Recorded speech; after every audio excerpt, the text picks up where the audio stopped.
2월 20일입니다. 오늘 네 편을 볼 건데 한 편은 이건 한 편이라고 하기도 그렇죠. 네. 오늘은 글이 좋습니다. 그리고 좀 특이한 점 발견하셨죠? 읽어보셨죠? 오늘 두 분 바쁘긴 해도 읽고 왔어야 돼. 읽었어요? 못 읽었어요? 한 번 더 읽어보세요. 꼭 바빠도. 뭐 고르고 나서 보니까 소설 1984가 칼럼 두 개에서 같이 언급이 되죠. 소설 1984 그죠? 그리고 또 뒤에 글에서는 뭐가 또 중복이 되죠? 저는 이게 베스트셀러인지도 몰랐어요. 요한 하리의 도둑맞은 집중력 들어본 적은 있는데 이 글이 또 이렇게 겹칩니다. 그리고 이게 은근히 앞에 글하고 이 글이 좀 뭔가 이게 맥이 이어지는 부분이 있어요. 어떤 우리 현대 사회의 모습, 지금 사회의 모습을 물론 이제 각각의 주제는 다 다른데 연결되는 부분이 좀 있습니다. 빅브라더 1984에 나오는 빅브라더를 또 상기시키는 부분도 좀 있고요. 첫 번째 글도 그런 맥락으로 이어져요. 오늘 글 상당히 괜찮고 조선일보 글 두 개가 좋아서 제가 골라봤고요. 솔직히 저도 조금 요새 좀 정신이 없어요. 바빠요. 그래서 그냥 오늘 패스를 할까도 했는데 그래도 한두 편이라도 세네 편이라도 매일 읽는 게 좀 필요하다고 생각을 합니다. 좀 이해해 주시길 바라고요. 첫 번째 글 볼게요. 전쟁을 해야 하는 이유. 이거 아셨어요? 여성복 단추, 남성복 단추. 저 오늘 처음 알았습니다. 아니 물론 여성 단추, 남성 단추 이게 달라요. 아시겠지만 오른쪽에 달리냐 왼쪽에 달리냐. 근데 그 유래는 저도 처음 알았어요. 오늘 진짜로. 이런 거 보면 좀 재밌죠? 예. 야, 이런 이유였답니다. 그려져요 머릿속에. 17세기 옛날에 저기 뭐 로코코 시대 저기 르네상스 시대 하여튼 뭐 시대 때 그쵸? 영화 속의 한 장면이죠. 하녀들이 옷을 입혀줄 때 그죠? 하녀의 시각에서 봤을 때는 단추를 갖다가 이렇게 둬야 되겠죠. 그죠? 중요한 건 단추가 아니라 세 번째 단락이 중요하죠. 그러니까 항상 어떤 도입부에서 주의 환기를 위해서 이런 걸 같은 경우는 첫 단락을 읽으면 계속 읽을 수밖에 없게 돼요. 이거는 100% 제가 아침에 이제 사설 칼럼을 갖다 거의 이제 몇십 편을 읽어보는데 솔직히 다 안 읽어보는 것도 많아요. 읽어보다가 쭉 보다가 뻔한 얘기 같으면은 중간중간 단락 띄엄띄엄 봐가지고 버리는 글들도 있거든요. 근데 이런 글 같은 경우 제가 고르는 이유가 뭐냐면 제가 일단 눈을 딱 대고 그냥 쭉 읽게 되는 글들은 제가 좀 고릅니다. 이거는. 그러니까 첫 번째, 두 번째 단락 보면 좀 흥미를 유발을 하잖아요. 그러네? 왜 여자, 남자 단추가 이게 유래가 뭘까? 그러면서 이제 이 글이 이렇게 시작이 되는 거죠. 근데 중요한 게 뭐냐면 이 단추 얘기를 그냥 한 게 아니잖아요. 단추 얘기로 다음 이제 이승만 요즘 그 영화 아시죠? 건국전쟁 영화를 얘기를 하기 위해서 넘어가는데 그래서 이 세 번째 단락이 핵심적인 단락인 거예요. 이런 게 어떤 연결고리가 되는 정말로 이 단추 얘기를 왜 한 걸까? 자, 중요한 게 뭐냐면은 요즘은 한여가 어디 있습니까? 남자나 여자나 솔직히 똑같이 해도 상관없어요. 오른쪽에 단추 달아도 여성 입장에서도 오른쪽 단추가 훨씬 편하겠죠. 왼쪽 단추 불편합니다, 사실. 그렇잖아요? 예. 근데 왜, 자, 세 번째 단락 첫 번째. 왜 여전히 왼쪽에 있는가? 간단하다. 굳어져 버린다는 거예요, 이게. 굳어져 버린다. 그러니까 굳이 사람들이 바꿀 생각을 안 한다는 거죠. 자, 이제 이 뒤에 나오는 이제 건국전쟁 얘기를 하기 위해서 이제 이런 단어를 넣었는데 조작과 무식이 시대의 흐름이 돼서 역사로 자리 잡게 되는 원리. 이게 굳어져 버린다는 거죠. 인간의 뇌가 그렇게 생겨 먹었고 악당들이 가짜 뉴스를 가지고 정치를 지배한다. 이제 굉장히 격한 폰이 나왔죠. 그리고 나서 이 우남 이승만에 대한 얘기를 합니다. 이승만 대통령에 대한 글은 한 몇 번 다뤄본 적이 있는 것 같은데 간단히 말씀드리겠습니다. 우리가 공과 과, 빛과 그림자를 항상 같이 봐야 된다고 제가 말씀드리잖아요. 저는 그게 맞다고 봅니다. 이승만 대통령 악마 아니에요, 절대. 근데 급진 좌파 쪽에서는 굉장히 악마화했어요. 근데 이거 우리가 분명히 알아야 될 게요. 제가 아직 이 영화는 못 봤는데 예를 들면 이승만 하면 가장 사람들이 많이 떠올리는 게 뭘 떠올리죠? 1956년 6월 25일에 전쟁 발발 나자마자 국민 여러분 안심하십시오. 그래놓고 자기는 그냥 한강철도 폭파하고 그냥 부산으로 튀어버렸다고. 근데 이것도 상당히 왜곡된 부분인 게요. 두 가지를 구분해야 돼요. 이승만 대통령은 실제 6월 27일 날 서울 빠져나간 건 맞아요. 근데 이거는 뭐라고 할 수가 없는 게요. 지금도 마찬가지입니다. 지금은 뭐 청와대나 용산이나 벙커로 지어놨지만은 전쟁이 일어나면 최고 국군 통수권자는 일단 안전해야 돼요. 그래야지 전쟁을 지휘를 할 거 아닙니까? 국군 통수권자는 어쩔 수 없는 부분이에요. 그래서 그걸 갖다 비난하면 안 되는데 한강 철교 폭파 이것도 얘기가 너무 길어지면 짧게 말할게요. 이승만 대통령은 공식적으로 국민 여러분 안심하십시오. 저도 서울에 있겠습니다. 이런 말 한 적이 없어요. 이거 약간 조작된 현실입니다. 그리고 이승만 대통령에 대해서 또 이제 한 가지 얘기를 할 부분이 뭐냐면 4.19 혁명을 우리가 흔히 얘기를 하는데 젊은이들 갖다가 그냥 그렇게 총칼로 죽였다는 얘기를 하지만 4.19는 사실 엄밀히 말하면 물론 이승만도 책임이 있어요. 근데 이기붕의 작품이에요. 부통령이 이기붕의 탐욕이 그리고 이기붕이 자기 아들 총 맞고 죽었죠.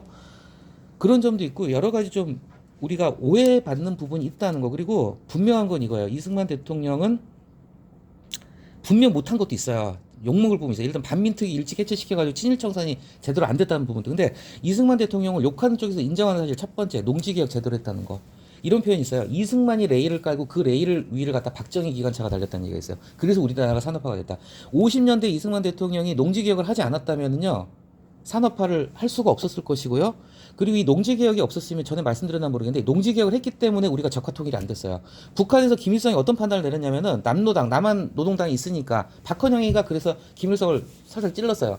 아, 내려가면 우리 박헌영이 남노당 쪽이거든요. 남한의 노동당에서 민중봉기가 일어날 것이다. 인민군들을 열렬히 환영할 것이다. 웬걸? 전혀 환영이 없었어요. 그래서 박헌영이 결국 나중에 숙청됩니다. 김일성이 그래서 박헌영 죽여버려요. 너 때문에 전쟁 말아먹을 뻔했어 이러고. 근데 거기서 볼 수 있듯이 농지 개혁을 이승만 대통령이 제대로 했기 때문에 남한의 어떤 그 농민 계층, 서민 계층, 빈민 계층이 봉기를 안 한 거예요. 공산주의 안 넘어간 거죠. 어떻게 보면 만족했기 때문에 농지 개혁 어느 정도. 이 농지 개혁도 성공한 부분이고요. 또 한 가지가 이제 교육. 그 당시에 정말 전쟁통에 그냥 천막을 쳐놓고 애를 글을 가르쳤단 말이에요. 그런 교육이 있었기 때문에 또 70년대 고도 성장이 가능했고요. 너무 좋은 것만 얘기하는 것 같은데 한 가지 더 말씀드리자면은. 제일 중요한 거. 미국의 상호 방위 조약 협정을 끌어냈어요. 방공포로 석방이라는 초강수를 둬가면서 미국하고 어떻게 보면 맞짱을 뜬 거예요. 용감하게 맞짱 떠서 한미 상호 방위 조약을 체결했기 때문에 그 한미 상호 방위 조약 그 어떤 우산 아래서 우리가 70년대, 80년대, 60년대 고도 성장을 할 수가 있었거든요. 그래서 분명한 거는 이승만 대통령은 절대 악마시하면 안 된다고 봅니다. 물론 근데 전 동시에 얘기하는 게 이 사람도 잘못한 부분이 있어요. 반민특위 해체 같은 경우는 솔직히 이 사람 책임이고 좀 아직 확인은 안 됐지만 김구 암살 배우도 이승만이라는 설도 아직 믿는 사람들이 많긴 해요. 자, 어쨌건 제가 좀 얘기가 길었습니다. 자, 악마적 왜곡 다운표 쳤죠? 우남 이승만 대통령 호입니다. 우남 이승만에 대한 악마적인 왜곡과 모함은 이게 바로 자 이런 글이 좋은 글이에요. 단추 얘기 괜히 꺼낸 거 아니거든요. 여성복의 단추 이제 이미 이건 틀려 먹은 건데 오늘날의 기준에서 봤을 때 맞지 않는 거지만 그대로 그냥 유지가 되고 있는 그런 여성복의 단추철. 단추란 말을 계속 뒤에 또 나옵니다. 단추가 이제 됐다. 이제 읽어보셨겠지만요. 그래서 이제 이승만을 갖다 악마하는 사람들이 굉장히 많긴 해요. 여기 몇 명 나오죠. 약장 스타일의 학원 강사 몇 명 있어요. 그리고 뭐 서울대 국사학교 이건 누군지는 제가 못 찾아봤습니다. 자 뒤에 나오는 이승만의 묘를 파헤쳐버려야 된다고 주장한 평생 인정욕구에 시달리는 것처럼 보는 어느 도형 누구죠? 머리 빡빡 도올 김용옥입니다. 도올 김용옥 실제 이런 얘기했어요. 도올 김용옥이 굉장히 좀 급진 좌파 쪽의 사상가거든요. 자 그래서 이런 것에 대해서 좀 비판을 하는 겁니다. 자 그래서 이분이 시인이고 소설가예요. 작가시더라고요. 제가 이분 프로필을 좀 찾아보려고 했는데 자세히 안 나와서 못 봤는데 자 이분이 자기 얘기를 하는 거예요. 이분도 어떻게 보면은 뭐 흔히 하는 말로 전향하신 분이에요. 이제 젊었을 때는 좀 약간 좀 왼쪽에 계셨다가 나이 들면서 보수 쪽으로 가신 분이지 않을까 싶은데 여기 나죠. 고백하건대 어렸을 때는 혁명만 멋있었고 계몽은 늦게 봤다. 야 저기서 주목할 거요. 혁명에다 따옴표 안 쳤죠. 계몽은 따옴표 쳤어요. 따옴표 우리가 유심해서 봐야 돼요. 자 그 밑에 보면 그 아래 좁은 문 따옴표 쳤죠. 여기서 이분은 계몽하고 좁은 문을 더 강조를 하고 더 옳다고 보는 거예요. 그렇기 때문에 계몽하고 좁은 문에 따옴표를 친 겁니다. 우리가 혁명하면 뭐가 떠오르죠? 혁명하면은 그냥 뭐 저기 폭동이 일어나고 이런 급진적인 모습이 생각나잖아요. 계몽은 점진적인 거예요. 천천히 조금씩 점진적인 거. 그러니까 진보하고 보수의 어떤 확연한 차이가 바로 혁명하고 계몽으로 표현이 됐을 수도 있겠죠. 근데 이분은 이제 혁명을 굉장히 안 좋게 묘사했어요. 막 생선 구더기까지 얘기가 나오죠. 자, 십상, 득실거리기 십상. 자, 십상으로 착각하기 십상입니다. 십상 아니에요. 십상입니다. 십상. 예, 이거 사람들 굉장히 많이 맞춤법입니다. 뭐뭐 하기 십상이다. 뭐뭐 하기 쉽다 그래서 십상이라고 쓰는데 십상입니다. 정확한 표현은. 한 가지만 말씀드리자면은 유명한 그 철학자 칼 포포라는 철학자가 이런 얘기를 한 적이 있어요. 젊었을 때 공산주의자가 돼본 적이 없는 사람은 바보다. 근데 늙어서도 공산주의자인 사람은 더 바보다 이런 얘기를 했어요. 이게 뭐냐면 공산주의라는 게 어떻게 보면 굉장히 좀 뭐랄까 이상적인 그런 사상이었어요. 모두가 평등한 세상. 빈부격차가 없는 모두가 뭐 똑같이 일하고 똑같이 말도 안 되는 소리지만은 그거 자체는 이상향이었어 어떻게 보면. 그러니까 젊었을 때는 뭔가 어떤 정의감이나 아니면은 약자에 대한 측은지심이나 이런 것 때문에 공산주의를 꿈꿀 수 있다. 그래서 공산주의라는 걸 갖다 공산주의를 무조건 배격하는 게 아니라 공산주의가 실체가 뭔지 알고 나서 그걸 거부하는 게 옳은 순서거든요. 그래서 칼포포 같은 철학자는 젊었을 때 한 번도 공산주의자가 돼보지 않은 사람은 바보다. 근데 더 중요한 거 늙어서도 공산주의자는 더 바보다 이런 얘기를 했거든요. 어쨌건 자 그래서 계몽이야말로 성실하고 섬세한 좁은 문. 이 앙드레지드의 소설 유명한 소설 제목이에요. 좁은 문. 근데 이 좁은 문이요 저도 오늘 알았습니다. 성경 말씀에 나오는 말이더라고요. 마태복음에 나오는 말씀이에요. 그 산상수훈에서 나온 말씀이라. 이게 뭐냐면 좁은 문이 뭐냐면 정말 들어가기 힘든 낙타가 바늘구멍 그거죠. 근데 우리가 꼭 가야 되는 성실하고 섬세한 문이라는 거죠.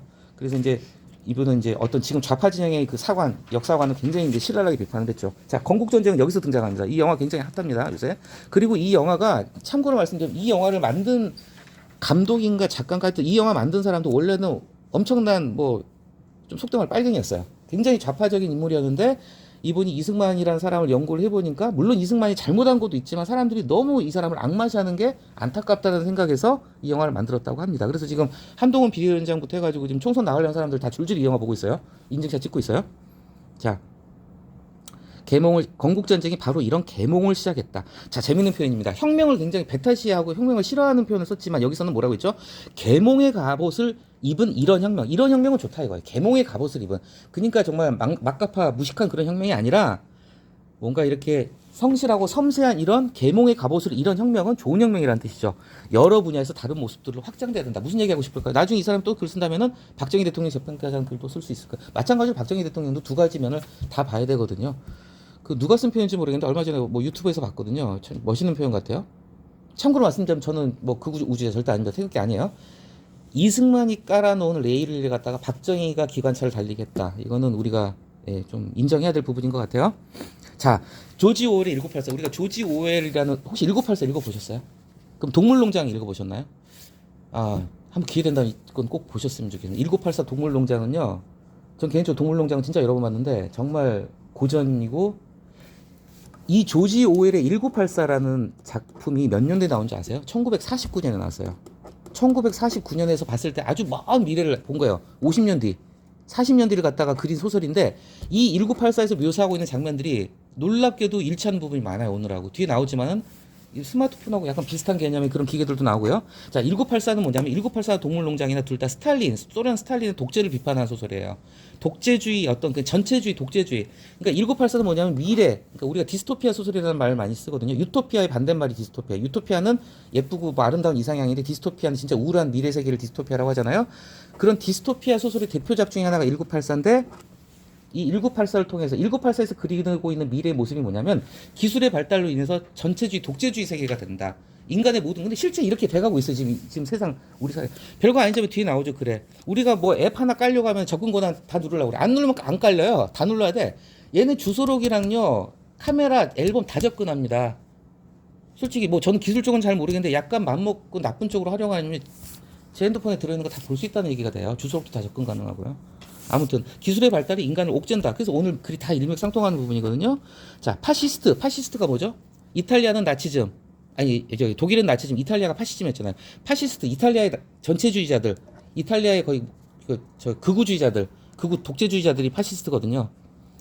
자, 이 말 한번 곱씹어 보셔야 돼요. 다운편에 들어가 있죠. 과거를 지배하는 자 미래를 지배한다. 현재를 지배하는 자 과거를 지배한다. 이게 1984에 나오는 대사인데 이게 무슨 뜻인지 한번 생각해 보셨어요?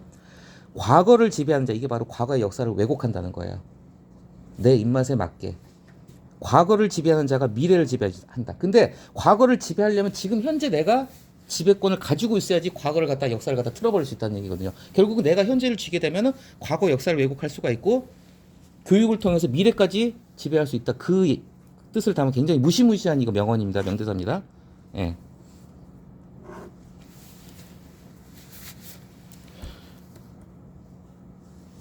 자, 그래서 인간과 세상을 장악하려는 거짓들과는 전쟁해야 한다.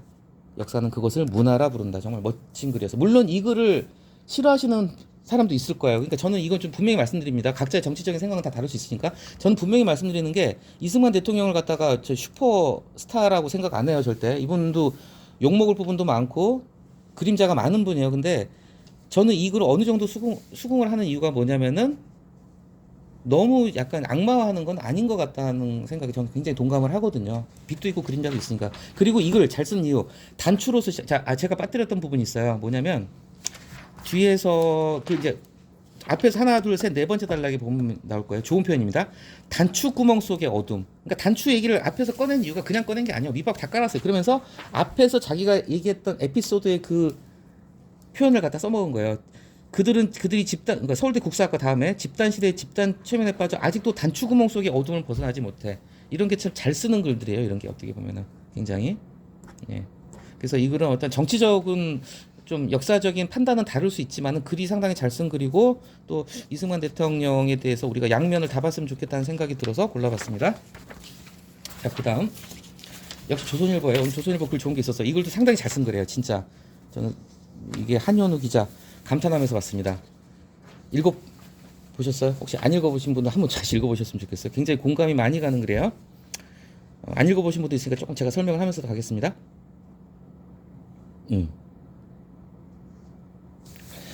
신설동 순댓국집 얘기를 했어요. 저 보다 웃었어요. 그렇죠? 이제 막 따져본 거예요. 카드 가맹점 아니니까 할 말은 없어. 근데 이거 현금 영수증 그럼 이제 매출 그 다음 대답은 너 뭐 하는 놈이냐. 할머니 화내겠죠. 분명히 너 뭐 하는 놈이야 그러겠죠. 예, 재밌었어요. 자, 여기까지는 어떻게 보면은 낭만적이라고 해야 될까? 좀 굉장히 따뜻한 시선으로 보고 있어요. 작가는. 예, 그 정말 그 할머니 정감 가는 순댓국집. 카드 안 받지만 그래 불편해. 이것도 똑같이 불편해요. 불편한 건 마찬가지예요. 카드 안 받으니까 누가 요새 현금 갖고 다닙니까? 저 개인적으로 현금 전혀 안 쓰더라고요. 제가 가만히 이걸 보면 생각해 보니까 제가 현금 쓰는 건 일주일에 딱 만 원 로또 살 때밖에 없어요. 로또는 카드가 안 되거든요.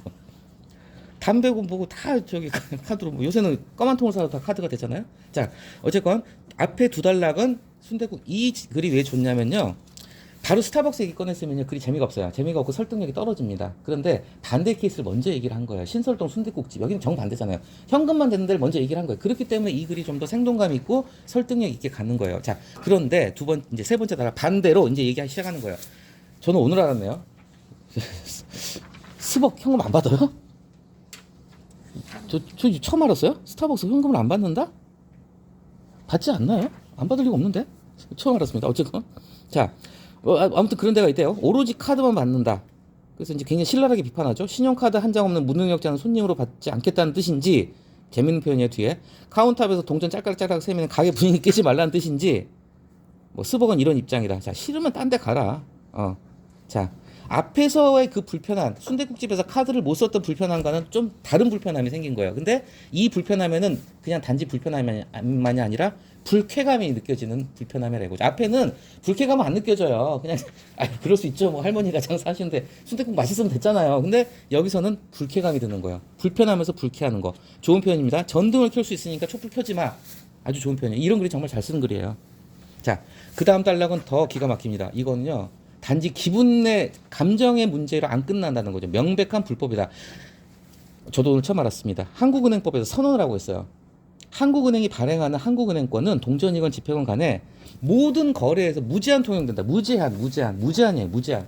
결국 말하자면은 스타벅스는 법을 어기고 있다는 거예요. 근데 문제는 뭐냐? 처벌 규정이 없으니까. 처벌 규정이 없으니까 그냥 한국은행도 손 놓고 포기했다 이거죠. 어차피 사회가 그렇게 되고 사람들도 점점 삼성페이로 하고 카드를 다 쓰니까. 자, 여기서 이 글이 또 좋은 게 뭐냐면은 스타벅스 얘기를 한 다음에 또 다음 단계로 넘어갑니다. 자, 스타벅스는 어떻게 보면 기호의 문제예요. 내가 그냥 집에서 믹스커피를 먹어도 될 부분이라는 거죠. 스타벅스 안 가면 그만이잖아요. 생필품이 아니라는 거죠. 그러니까 스타벅스 문제는 불쾌한 정도로 끝날 수 있어요. 그런데 이게 이제 버스로 가면 얘기가 달라진다 이거예요. 버스는 서민들이 많이 타죠. 근데 또 어떻게 보면은 애들도 많이 타요. 운전 못하는 애들이나 어르신들이나. 근데 이런 분들 같은 경우는 제가 개인적인 사담이지만 저희 양주 은현 넘어가는 시골로 가는 마을버스를 자주 이용을 하는데요. 그 마을버스 이렇게 유심히 타면은 승객이 90%가 이제 시골 노인네들이에요. 근데 이게 제가 이렇게 봤어요. 노인네들 중에서 찍찍찍찍 카드 찍는 분요 10%도 안 돼요. 주머니에서 1,000원, 2,000원, 100원, 500원 꺼내서 아직도 그렇게 내십니다. 예, 실제 그래요. 그러니까 결국은 불편을 느끼게 되고, 자, 또 한 가지 예리하게 지적을 했어요. 이게 신용카드도 그렇고 무슨 페이도 그렇고 결국은 장사예요. 돈 장사예요. 결국 수수료 생기잖아요. 이 신용카드 절대 공짜 아닙니다. 일단 우리한테 뭐 떼가죠? 연회비 떼가요. 우리한테 연회비 떼갑니다. 그리고 가맹점에서 뭘 떼가죠? 수수료 떼가요. 예. 일종의 부가가치상. 이것도 어떻게 보면 돈 장사하는 거거든요. 포스기 놓고. 자, 그래서 이제 여기서부터 이제 그러니까 이 글도 굉장히 흐름이 아주 좋은 글이에요. 자, 여기에서 이제 버스 얘기까지 왔습니다. 자, 이제 그럼 이것을 이제 본질로 파고 들어가는 거예요. 이게 뭐냐? 기술의 문제. 기술이 결국은 인간의 자유를 빼앗아 간다는 얘기를 하기 위해서 이제 지금부터 그를 이끌어가는 거예요. 효율성이란 이름으로 자 중요한 거예요. 소비자를 통제하고 조종하는 것이다. 얘네들이 틀을 그렇게 만들어버린 거예요. 그러면은 거기에 따를 수밖에 없는 거예요. 아니 스타벅스에서 이렇게 해버리면은 얘네가 깡패짓 하면은 스타벅스 가서 우리가 뭐 1인 시할 겁니까? 현금 받으라고? 어쩔 수 없잖아요. 그냥 억울하지만 뭐 카드 가지고 가는 거죠. 자, 좋은 표현입니다. 이 단락에서 자 내 알 바 아니라고 생각한다면 에이 그냥 할 수 없지 뭐 그냥 뭐 따르자. 결국 기본권을 침해하는 기업과 그것을 방조하는 국가에 순응하는 것이다. 그렇죠. 잘 지적했습니다. 자, 그 다음 단락에서 이제 좀 한 가지 좀 더 설명을 했습니다. 어떤 이유든지 간에 한번 생각을 해보세요. 신용카드 없고 스마트폰 없다. 하루 버틸까요? 하루 2시간도 못 버틸 거예요, 저는. 2시간도 못 버팁니다. 예. 결국은 버스까지 이렇게 건드렸다는 거죠. 자, 이제 드디어 하고 싶은 얘기가 이제 나와요. 자, 인간이 기술에 종속되는 것은 막아야 한다. 종속. 제가 왜 종속을 강조하느냐? 잠깐 마지막 단락 보실게요. 자유를 포기한다는 끝에서 두 번째 문장에 자유를 포기한다 나오죠. 종속, 자유. 결국 이 글에서 얘기하고 싶은 게 바로 기술의 발전, 어떤 디지털화가 만들어내고 있는 종속, 인간의 종속. 그리고 인간의 종속되면 자유가 없어지잖아요. 자유가 사라진다는 것 같다 비판하는 거예요. 그래서 조지 오웰의 1984 다시 등장하죠. 1984에 등장한 텔레스크린은 벽마다 붙여있는 감시장치죠. 이제 요새는 맨날 우리가 들고 다녀요. 그렇죠? 우리 따라다니죠. 아까 말씀드렸죠. 앱 설치할 때마다 접근 권한 다 허용해 달래요. 좀 가끔 보면 좀 이해가 안 돼요. 이 앱에서 왜 내 주소록을 알려고 할까? 왜 좀 그래 이해가 안 돼요. 근데 안 할 수는 없어요.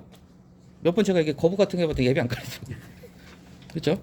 버스 타고 내릴 때마다 이게요. 보통 핸드폰 저는 아이폰을 안 쓰는데 저 예를 들면 구글 맵을 키잖아요. 안드로이드 폰 같은 경우에 저는 한때 구글 맵을 거부하는 주의자였어요. 그래가지고 구글 맵을 끄고 다녔는데요. 이걸 구글 맵을 끄니까 진짜 답답한 거. 일단 버스 도착 알림이 저는 이제 대중교통을 이용하니까 버스 도착 알림이 지하철 도착 알림이니까 먹통이 되는 거 이게. 어쩔 수 없이 이제 위치를 갖다 인정. 근데 이걸 갖다 전부 수집을 하는 겁니다. 빅브라더라는 게 1984라는 조지 오웰의 소설에 나온 독재자거든요. 빅브라더. 빅브라더는 모든 정보를 다 이렇게 쥐고 있어요. 모든 것을 감시하고 들여다보고 있고 모든 정보. 근데 지금 현대 빅브라더가 누구냐? 구글이라고 그래요. 구글. 안드로이드 폰을 통해서 알게 모르게 나의 모든 정보가 구글 본사로 다 들어간다고 보시면 돼요. 검색하는 검색어부터 시작해가지고 내가 무슨 영상을 봤는지 유튜브도 구글 거잖아요. 유튜브에서 내가 무슨 영상을 봤는지 뭘 찾아봤는지 하다못해 내가 어디에 옮겨다니는지 어디에서 내가 뭘 긁었는지 내가 긁은 음식점이 삼겹살집인지 아니면 생선집인지 횟집인지 아 얘가 생선을 좋아하는구나 이런 것까지 다 파악을 하는 시대로 가서 구글이 빅브라더라는 얘기를 합니다. 그래서 마지막에 에리 프롬이라는 학자가 그런 얘기를 했어요.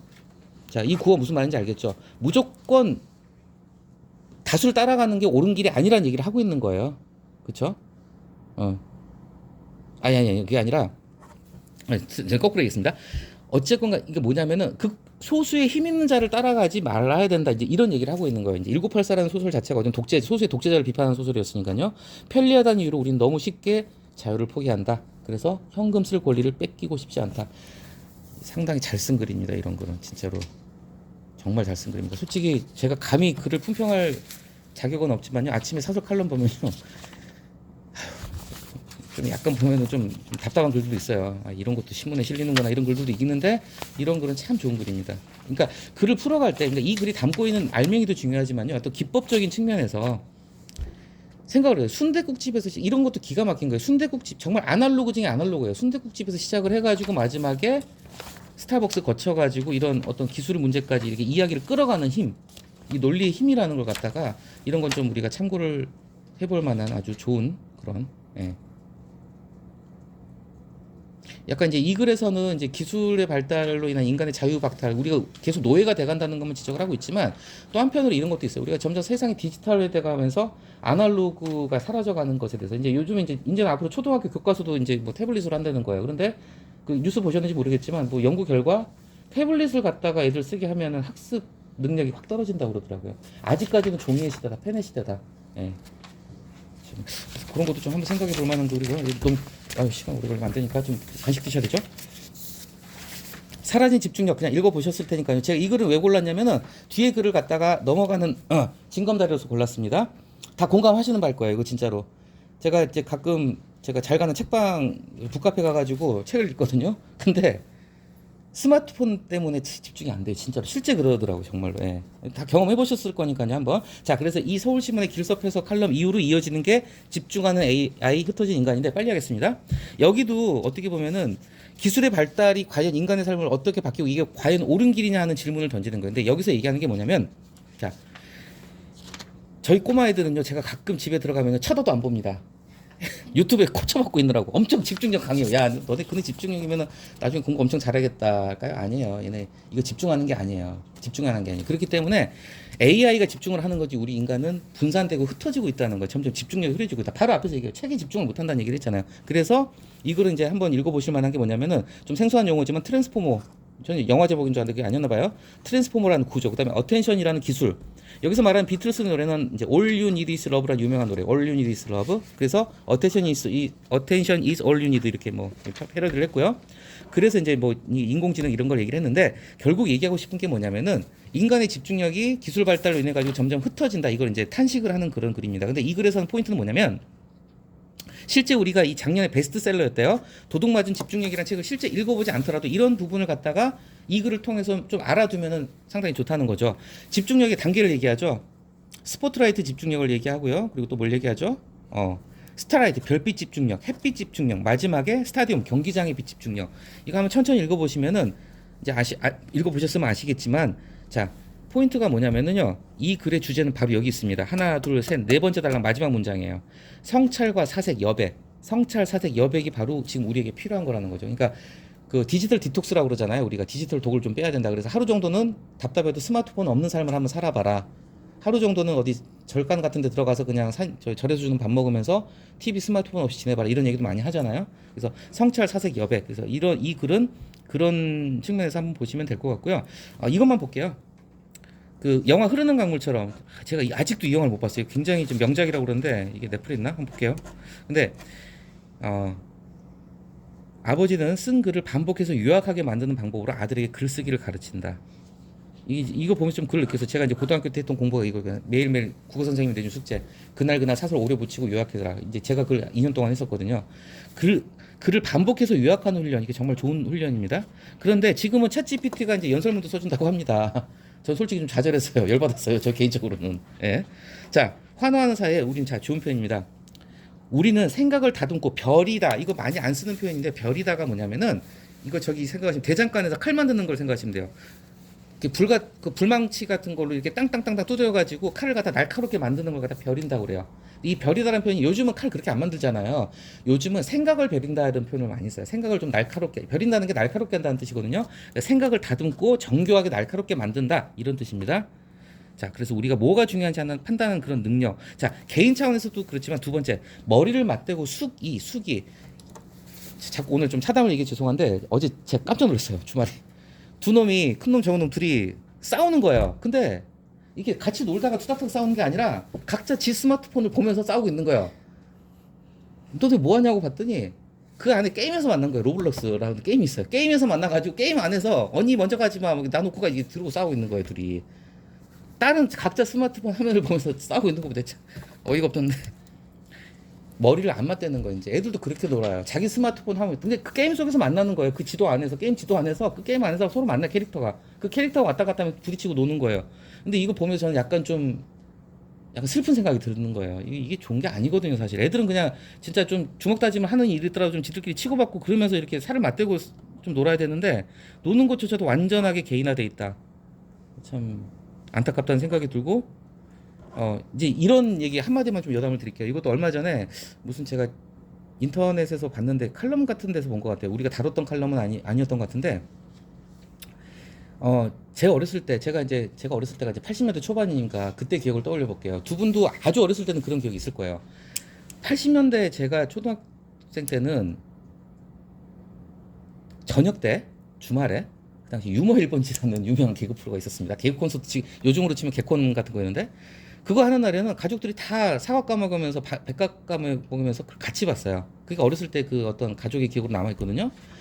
자, 지금은 가족이 모여서 TV를 보는 게 없어졌다고 그러더라고요. 뭐 보는 데도 있겠지만은 이제는 다 각자 TV도 안 보잖아요. 유튜브 보니까 넷플릭스 보니까 그러니까 다 따로 그냥 자기 거 태블릿이나 핸드폰을 각자 보고. 그러니까 그래서 옛날에 TV를 바보 상자라고 그랬는데요. 요즘 애 키우는 엄마 아빠들 저도 그렇지만요. 애가 TV 보면 이뻐요. 이거 보니 TV 보는 게 차라리 낫겠다는 생각이 들 정도니까요. 옛날 TV를 바보 상자라고 했는데 요즘 TV 바보 상자가 아니에요. TV 똑똑해요 이제. 이거보단 더 낫다는 거죠. 그래서 그런 부분에서 이런 기술의 발달로 인해서 그래서 오늘 글은 바쁘신데 또 제가 좀 부담을 드린 것 같아 죄송하기도 하면서도 한번 좀 바쁘신 거 끝나고 나서라도 안 읽어보셨다면 꼭 읽어보시기를 제가 권할게요. 상당히 굉장히 좋은 글들입니다, 오늘은. 그래서 오늘 여기까지 마치겠습니다.